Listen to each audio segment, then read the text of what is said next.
না, আমি আর কোনো ওষুধ খাবো না। শঙ্কর, প্লিজ ওষুধটা খেয়ে নাও। ওষুধটা না খেলে তুমি সুস্থ হবে কি করে? আর ওষুধ যদি না খাও তোমার ক্ষত তো শুকোবে না। এই ওষুধটা খেলে আমার ক্ষতটা শুকিয়ে যাবে? কে বলেছে তোমাকে? এই ক্ষতটা ততদিন শুকোবে না যতদিন না আমি ঐশানীকে শেষ করতে পারছি। যে মানুষটাকে আমি নিজের চেয়েও বেশি বিশ্বাস করেছিলাম, যাকে আমি প্রাণ থেকেও বেশি ভালোবেসেছিলাম, সে আমার প্রাণ নিতে চাইছিল। সে আমাকে মারতে চেয়েছে। কেন? এই ক্ষতটা আমার অতীতের বিশ্বাসঘাতকতার চিহ্ন, যেটা আমাকে ধাওয়া করে যাচ্ছে, আমাকে শান্তি দিচ্ছে না, আমাকে ঘুমোতে দিচ্ছে না। আমি চোখ বন্ধ করলে দেখতে পাই যে ঐশানী আমার দিকে বন্দুক তাক করে রয়েছে, আমাকে গুলি মারছে।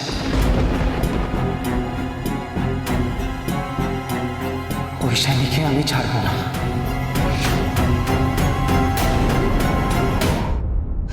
শঙ্কর, তুমি যদি এই ওষুধটা না খাও আর যদি সুস্থ না হও, তাহলে তো তুমি কিছুই করতে পারবে না। আগে নিজে সুস্থ হও, আর তার জন্যে এই ওষুধটা তো খেতেই হবে তোমাকে। নাও।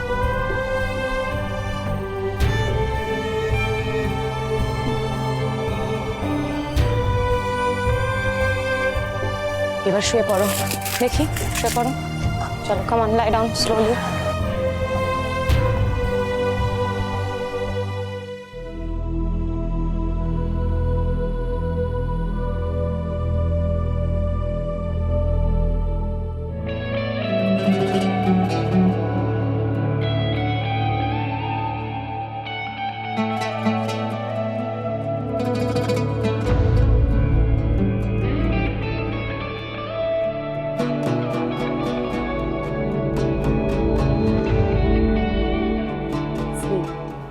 ঘুমিয়ে পড়ো।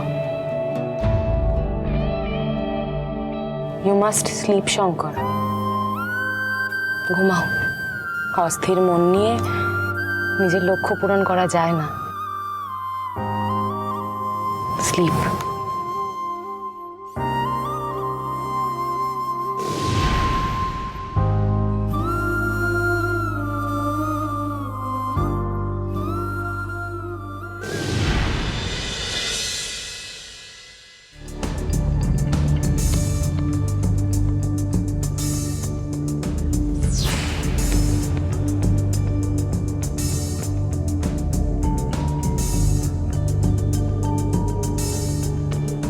মেজবউ, মেজবউ, মেজবউ, তুমি কোথায় গেলে? আমাকে তো মেজবউয়ের খেয়াল রাখতে হবে।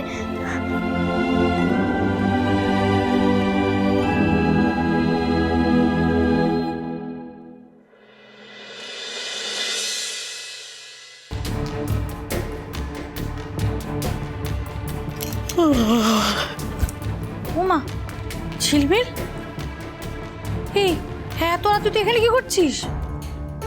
মেজবউকে খুঁজতে যাচ্ছি। মেজবৌদিকে খুঁজতে যাচ্ছি মানে? মেজবৌদি ঘরে নেই? না তো। সে কি, এত রাতে মেজবৌদি গেল কোথায়? আস্তে আস্তে আস্তে কথা বলো, পিসি ঠাম্মি জেগে গেলে আবার বকাবকি করবে মেজবউকে। আচ্ছা, পাকা বুড়ি আমার, এত রাতে ঘুরে বেড়াতে নেই। যাও তুমি শুয়ে পড়ো, আমি দেখছি মেজবৌদি কোথায় গেল। যাও।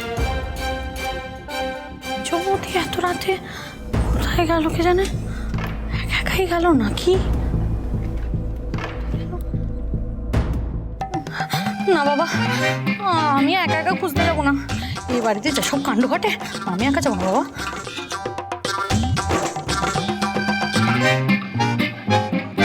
অপয়া মেয়ে মানুষ কোথাকার!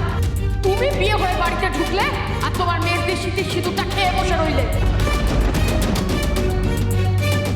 দেবু, এই দেবু, এই এত রাত অন্ধকারে তুমি, মা তুমি কাঁদছো? দেবু, দেবু কি হয়েছে? তুমি দেখো বোকা মেয়ে, কাঁদে কেউ এভাবে? আচ্ছা শোনো না, আমার সাথে একটু যাবে গো? মানে ওই মেজ বৌদি ঘরে নেই, ঝিলমিল বলে গেল এই মাত্র। একবার খুঁজতে যাবো, যাবে আমার সাথে? হ্যাঁ চলো। আমি এখন আপনার বিরোধী পক্ষের একজন, আমি আর আপনার টিমের কেউ নই। প্রভাকর ঘোষের সাথে হাত মিলিয়েছি, আমি এখন প্রভাকর ঘোষের হয়ে কাজ করব, পুলিশের হয়ে নয়।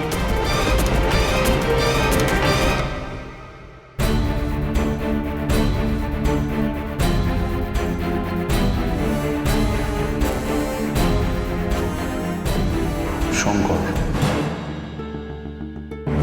শঙ্কর মনে প্রাণে বিশ্বাস করছে যে ঐশানীকে মারতে চায়। শঙ্করকে আমি কিছুতেই কনভিন্স করতে পারছি না যে ঐশানীর পক্ষে শঙ্করকে মারা সম্ভব নয়। শঙ্করের এই মুহূর্তে যা মেন্টাল স্টেট, তাতে ওকে কোনোভাবে বোঝানো যাচ্ছে না। অথচ ঐশানী শঙ্করকে ভীষণ ভালোবাসে, এতটাই ভালোবাসে যে ঐশানীর পক্ষে শঙ্করের কোনো ক্ষতি করা সম্ভব নয়।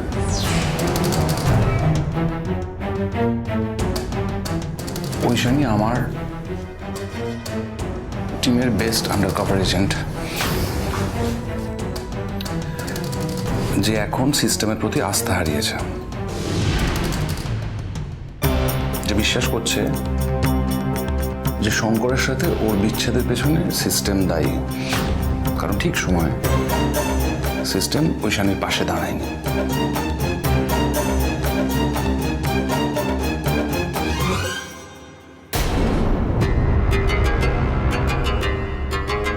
ঐশানী একটা মস্ত ভুল করেছে প্রভাকর ঘোষের দলে জয়েন করে, ও সিস্টেমের এগেনস্টে যাওয়ার চেষ্টা করছে।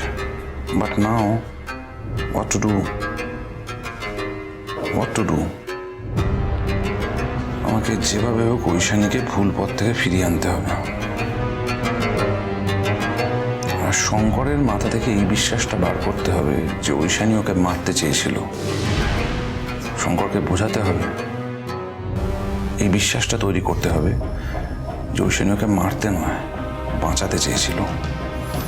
ঐশানীকে আমাকে ভুল পথ থেকে সরিয়ে ঠিক পথে আনতে হবে, যেভাবে হোক।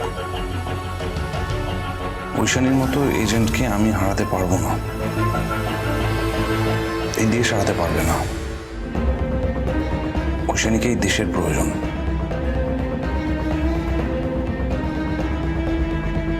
ঐশানীকে যদি ঠিক পথে নিয়ে আসতে হয়, তাহলে একমাত্র একটাই উপায়, ঐশানী আর শঙ্কর ঘোষের সম্পর্কে জোড়া লাগা, ওদের পুরনো বিশ্বাস, পুরনো ভালোবাসাটা ফিরিয়ে আনতে হবে। এই মুহূর্তে শঙ্কর আর ঐশানীর মধ্যে অনেকটা দূরত্ব।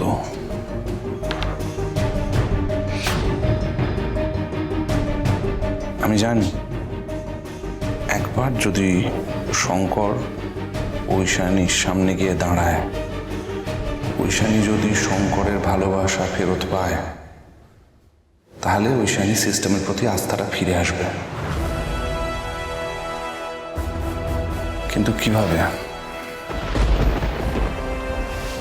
আমি শঙ্কর আর ঐশানীকে এক করব? কিভাবে ওদের ভালোবাসাটা ফিরিয়ে দেবো? আমি জানি সমস্ত আমি আমার নিজের স্বার্থে করছি, না নিজের স্বার্থে নয়, এতে দেশের স্বার্থ জড়িয়ে। তো কিভাবে?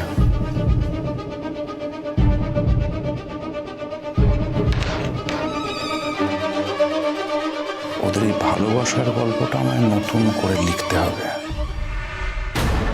আর এই গল্পে আমি হব ভিলেন। আমি শঙ্করকে বোঝাবো যে আমিও ঐশানীর এগেনস্টে, আমিও ঐশানীর ক্ষতি চাই। তাহলেই শঙ্করের ঐশানীর প্রতি ইমোশনটা ফিরে আসতে পারে।